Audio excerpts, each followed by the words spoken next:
Alright guys, just going to run through how to build one of these larger handles. So start by building the head. So a lot of people are having problems with this piece here.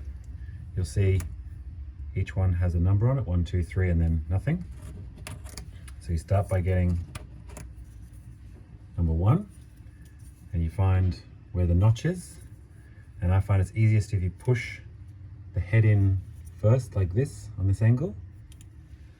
And you kind of squeeze it in the center, and there's a little bit of give in the center, and then it comes all the way through and out like that. And then you go around anti-clockwise, so 1, 2, and just do the same thing. So 3, push it in on the tip first, right in the center, push it through like that.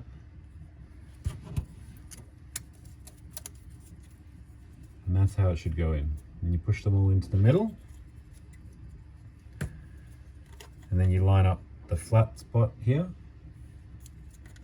with the notch, like that, in the middle.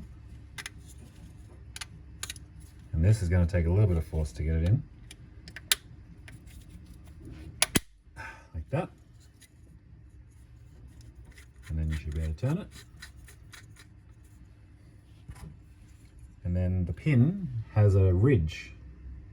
You can see there's a little ridge on that side. So you got to line that up with the ridge on the inside edge there. And you put the ridge edge in first, and then twist it, or then tilt it.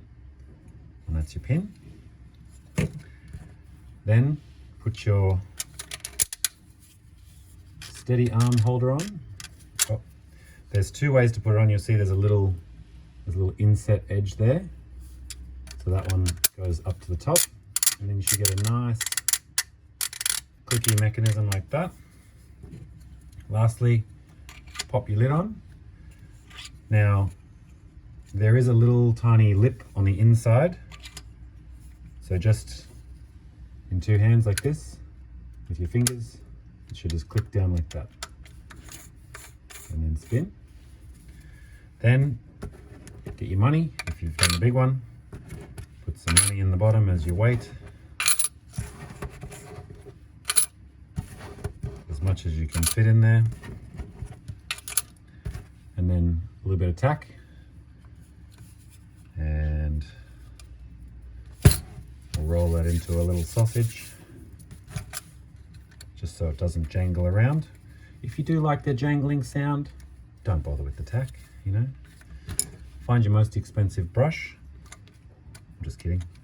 And then stuff the tack right into those gaps in there.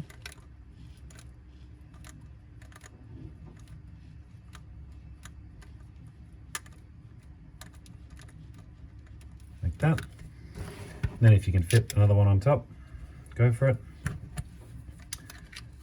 And then there's a little tiny little bump on the top there, if you can see it. That lines up in the very center.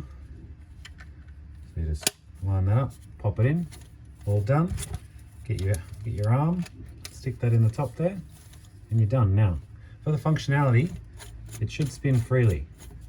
Then put a little bit of pressure on there, and as you turn it, you'll find the flat spot. Okay, you pull the trigger, that should stop it. You can turn it another 5 degrees, and it makes a clicking sound. Now it's locked. Okay, and you can't undo the trigger either. You turn it another 5 degrees, that unlocks the trigger, and you can turn it again, obviously when the trigger's unlocked. So you can lock it, turn the very top ring, and that'll open up the teeth. Then you can stick your models inside, close your teeth, unlock it, turn your model around, do your painting, and that's it.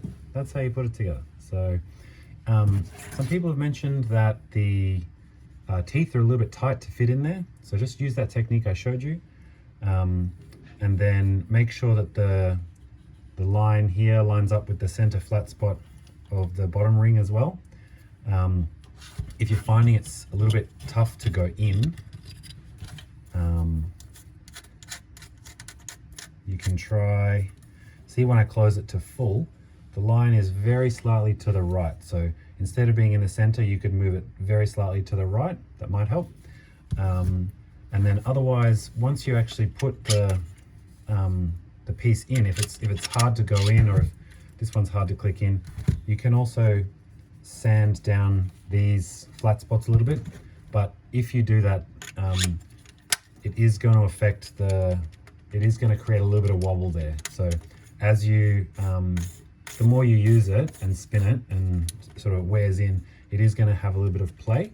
So I tried to make everything as tight as possible so that when the model's locked and you're painting, it's not moving around. I like to paint with my left hand and then turn it with my 2 fingers like that as I'm painting.